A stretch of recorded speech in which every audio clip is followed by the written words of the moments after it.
Bir ızdıraplının yolundayız. Bir ızdıraplının yolundayız ki peygamberlik müessesesi, peygamberlik ruhu Cibril'in zebercetten kanatlarıyla kapısını vuracağı ana kadar dahi o insanlığın derdiyle ızdırapla inlemiş, Gâr-ı Hira'ya çekilmiş, Sevir mağarasına koşmuş, Medine'ye ayrılmış, bu Akabe demiş, şu Taif demiş, durmadan dolaşmış. O kadar yanmış, yakılmış, o kadar ızdırap çekmiş ki Kur'an onun bu ızdıraplarını tadil için فَلَعَلَّكَ بَاخِعُ نَفْسَكَ أَلَّا يَكُونُوا مُؤْمِنِينَ İnanmıyorlar diye kendini öldüreceksin neredeyse. Öldüreceksin.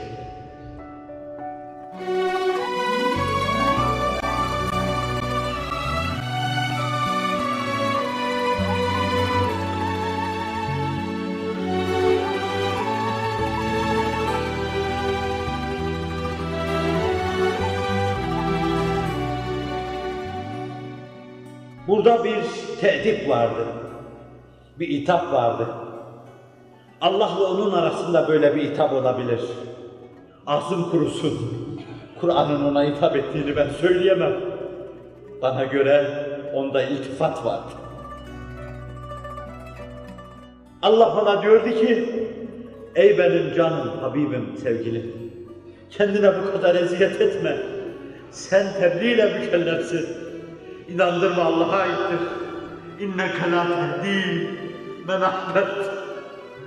Velakinnallâhe yehdî men yeşâ.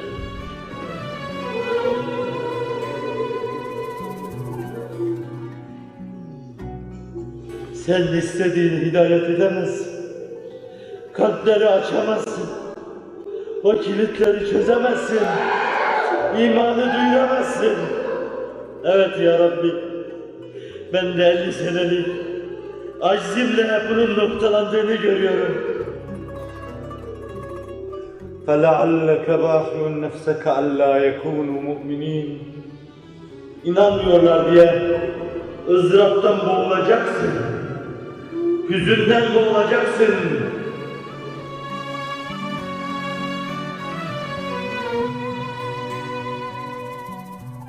Ve Kehf suresinde şöyle diyor.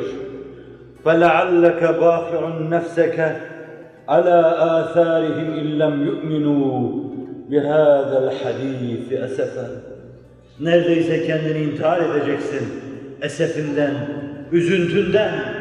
Şu Kur'an ki nur efşan indi, şu Kur'an ki semanın dili, şu Kur'an ki Allah'ın beyanı, şu Kur'an ki ilahi bir sofra, şu Kur'an ki onların arasında, şu Kur'an ki onların arasında ama yetim.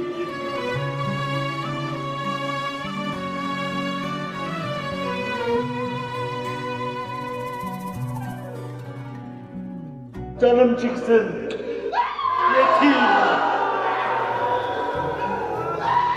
Bir dünya onun dilini bilmiyor. Ağlıyor, bir dünya onun dilini bilmiyor. 3 asırdır yetim. Babası öldü Kur'an'ın. İslam cemaati öldü. O benim yiğidimdi. Karşı bayrağı gömdüler. Kur'an yetim. Ve 10 asır evvel titreyen elimden yuvarlanıp aşağıya gitmişti. 10 sene evvel de benim mücrim elimden. Millet onu ne zaman bıraktı? Hadisin ifadesiyle Kur'an bir vadide, onlar bir vadide. Canım çıksın, Kur'an ne zaman garip kaldı?